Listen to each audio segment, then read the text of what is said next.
Nexus for issue 146 of the Star Trek Starship collection. It is the Fesarius. I think I'm saying it right. Excuse me. The Fesarius. This one's probably going to be a quick video, but we'll have a little look at that in just a minute. It's the first Federation. It's a flagship 2266, one crew.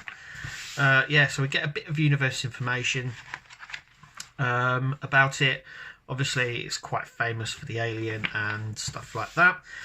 We get a nice shot here. I think this is just one that they've made or got from somewhere. I don't believe this was actually in the episode, but we got some stills from the original airing and in the remastered one, which are these two here. Then we come on to the ship itself, which is massively big, humongous. It has these pilot vessels that come out, these little pilot ship things that come out. One tried to tow the Enterprise in the episode. Now I'm not too sure it's made up of these or whether just some parts can come off, but this is where they find Bullock there. Then we come on to the designing of the Fesarius. So it goes down on how Matt Jeffries come up with the idea and how they built it, and then was given a CGI relook, so you can sort of see the difference there. And that's nice. Then we come on to Matt Jeffries as well, inside the Enterprise. So this goes on an interview in which he did in 2003. An interview he'd done before his passing in 2003, I must say. And it basically goes through how he came up with the design of the interior for the Enterprise, and how he came around a lot of stuff, how he designed everything, how he redesigned stuff. And it's just a little bit about them, about TOS and stuff like that. So that's quite good. And then we come on to, obviously, its first appearance and the episode. Obviously, next we're looking at the Raider there from Next Generation, issue 147. Make sure you click to subscribe. We'll be bringing you here on the Nexus. So, shall we just take it out and have a little look? So, we're not going to part away like I normally do. There is no need to do that. The stand, it's a normal globe sort of stand. Different from the Borg cube one that we've had, and I think that's the only other one, but this sort of reminds me of the Krenum weapon ship that we have, where it's sort of ball shaped in the middle and this sort of sits on it. So let's have a little look. So I'm just gonna put this away a second, and as you can see, it's supposed to represent the same all the way around.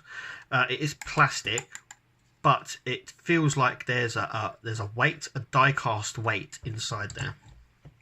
It sits however you like on there.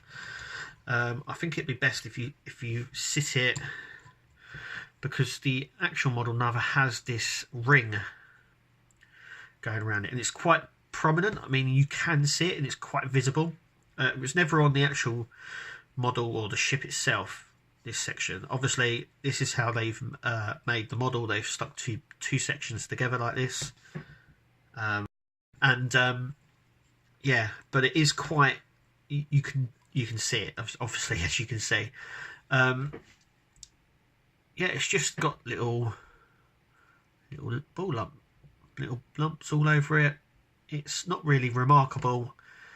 It's one of the least interesting models that they've done. And there is a few. This has got to be up there with it. Also, as well, it's not one that I expected them to do. But then again, this is Egomos, so I didn't never expect them to do anything normal. But this one, and obviously the Nightingale, which we did before, we have done a video for that, so go check it out if you've not. But this and the Nightingale were a bit of a surprise. Both of them I sort of forgot about, to be fair.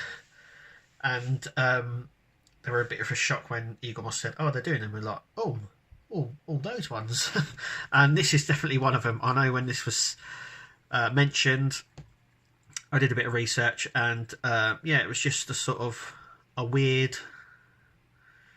You know, they've got so many other more complex and more interesting. Though, you know, it all comes down to preference, really. Whether I'm not a big TOS fan. I know some people might not like that, but I'm not. And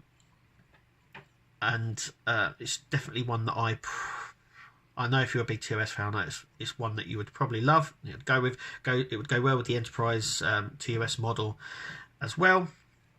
But it's just it maybe should have been a bit bigger, maybe, to represent the size. But it's very unfamiliar. It's very I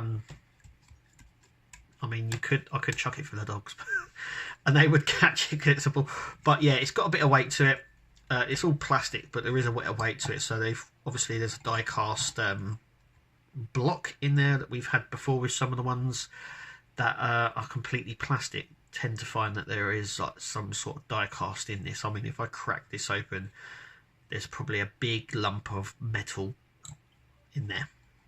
Anyway, that is really it. I mean, there's not much more to say about it. Like I said, it's a bit boring.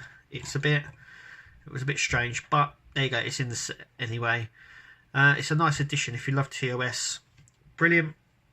For me, it's just one that they've done.